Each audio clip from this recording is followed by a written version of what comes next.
Good morning! Linggo ng palaspas nga ngayon, kaya ito, nagagayak na kami para magsamba. Last week, hindi kami nakapagsamba, gawa ng ginagawa yung sasakyan, wala kami magagamit. At mahirap talaga kung magkukumute kami, tapos may dala pa kaming stroller ni baby. Siyempre, ganun na yon kapag tayo may lakad, inuuna nating asikasuhin muna sila, tapos panghuli na tayo, kaya ayan, nakaready na sila, at naghihintay na nga lang na matapos ako. Unti-unti na ngang nasasanay si Bunso na kapag may lakad, hinihintay na ako na makapagbihis bago kami aalis. Kasi noon, kapag nabihisa na siya, kailangan umalis na kaagad. Kasi gusto talaga nito kapag nakapagbihis na siya, sasakay na kaagad sa sasakyan. Mabuti ngayon kahit papano na papakiusapan na, naghihintay na talaga siya. At ito na nga, tamang-tama ang dating namin sa simbahan kasi mag-uumpisa pala ang misa ng palaspas. Nasa labas nga sana kami, kaya lang napakainit, kaya pumasok lang kami sa loob at doon lang kami naghintay. Maya-maya pa natapos na rin kaagad yung mass after 1 hour. At kinabukasan nga nito ay third periodical exam na ng aking mga boys. Kaya ito, sabi nila gusto daw nila ng pizza, kaya pinagbigyan ko na. Dahil ang usapan namin, pagka uwi namin ng bahay, magre-review sila, wala mo ng cellphone ngayong araw na to. Kasi ang cellphone day nila is Saturday and Sunday. Pero dahil exam nga bukas, wala mo nang lalabas ngayong araw na to, at talagang magre-review lang muna sila pagka uwi namin galing ng simbahan. Kaya bumili na rin ako ng pagkain para may snacks na sila sa bahay habang nagre-review. At ayan nga pala, nag-elevator na kami, gawa ng hindi pwede idaan sa wakalator itong stroller ni Bunso. Nakakatuwa nga si Bunso kasi pinapakiramdaman niya yung pag-angat ng elevator. At nga pala, family of red kami ngayon kasi nga Palm Sunday, at yun ang dapat ang kulay na isusuot kapag Palm Sunday.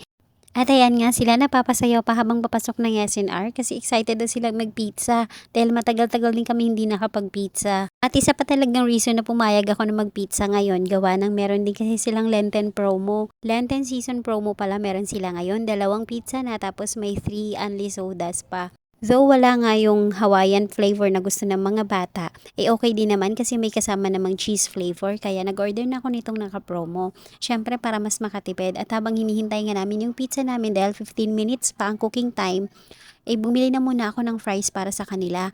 Habang ako, meron akong baong kakanin, nabili namin to dun sa labas ng simbahan. Napakasarap nito, nakakapili ako nito kapag nakapagsimba kami. At si Papa B nga, inorderan ko na siya ng Salisbury steak, gawa na nagugutom na daw kasi siya. Hindi kaya siya nakapag-almusal dahil siya ang naglinis ng sasakyan bago kami umalis. Kaya ako, ito kinain ko na rin itong aking baong kakanin. Napakasarap niyan.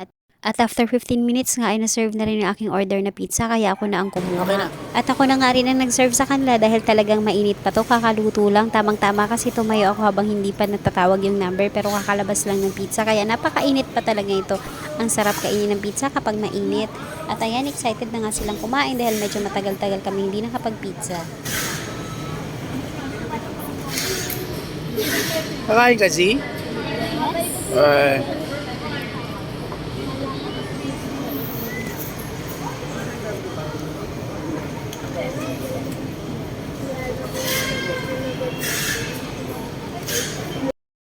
At medyo nabusog ka ako dun sa baon kong kakanin, pero kumain pa rin ako itong cheese pizza kasi parang napakasarap nga dahil mainit pa. Ang laki-laki nga ng pizza na yan, may 12 slices ang pinaslice ko, pero sa totoo lang, tig-isang slice lang kain namin. Kautingin lang talaga tong mga itlugan ko na to. Pero syempre hindi naman masasayang dahil iuwi namin. Yung isang box naman ay buo pa siya, garlic and shrimp pizza pala yung flavor nun. Pre pang snacks na rin ng mga itlugan sa bahay, at syempre yung matitira pang snacks din nila mamaya habang nagre-review sila. At ayan na nga, kahit nga na pauwi na kami ay hyper pa rin sila, nagsasayaw pa nga sa tuwa. Sige, sayaw na, sunog kilay later. Nga pala ang nagdala ng takeout namin dahil si Papa B naman ang nagdala kay Bunso, at andun na nga yung dalawang kuya. At kasama ko naman dito si Kuya Gian, siya ang kasama ko, at habang nagsasayaw nga siya, tuwang-tuwa ako sa kanya. Kaya sabi ko, sige ikaw na muna ang mag-video. Pagkalabas nga dito sa establishment na to ay napakalakas naman talaga ng hangin, ang presko dito. At ito na nga, bumaba na kami sa parking at uwi na kami kaagad, at magre-review pa nga sila. At ito naman si Bunso ay talaga namang inaantok na. Nakakaantok naman kasi talaga pag busog ka na, diba? Kahit tayo naman na matatanda. Bibiro pa nga ako na sabi ko, ikarga ko na pati ang cart, kaya lang hindi kakasya. Chas.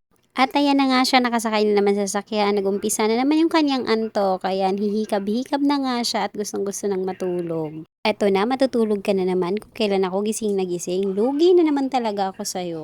Nakakaantok naman kasi talaga pagkatapos mong kumain, lalo na kapag busog ka, tapos sasalubong pa sa'yo yung malakas na hangin.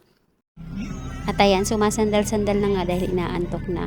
Ikisabay pa nga siya sa tugtog. Ang cute! At ang laki ng tiyan ko sa part na yan, kaya baguhin natin ang angkolotsas.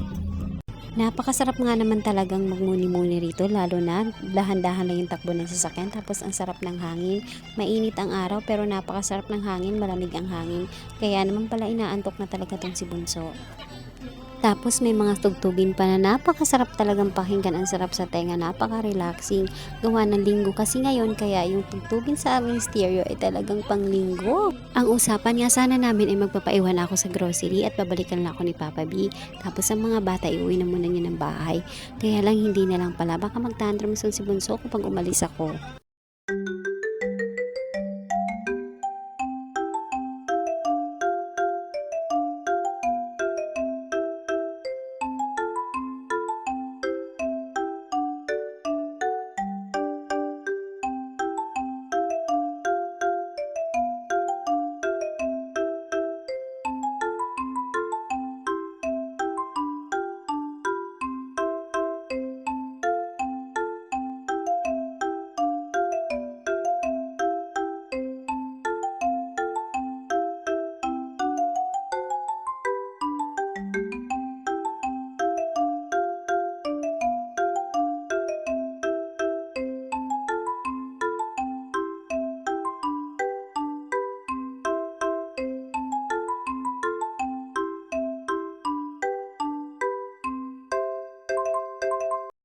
At akala ko nga ituluyan na siyang matutulog, kaya lang bigla niya palang naalala ang kanyang dede. Ayun lang, salamat sa panonood. Bukas ulit!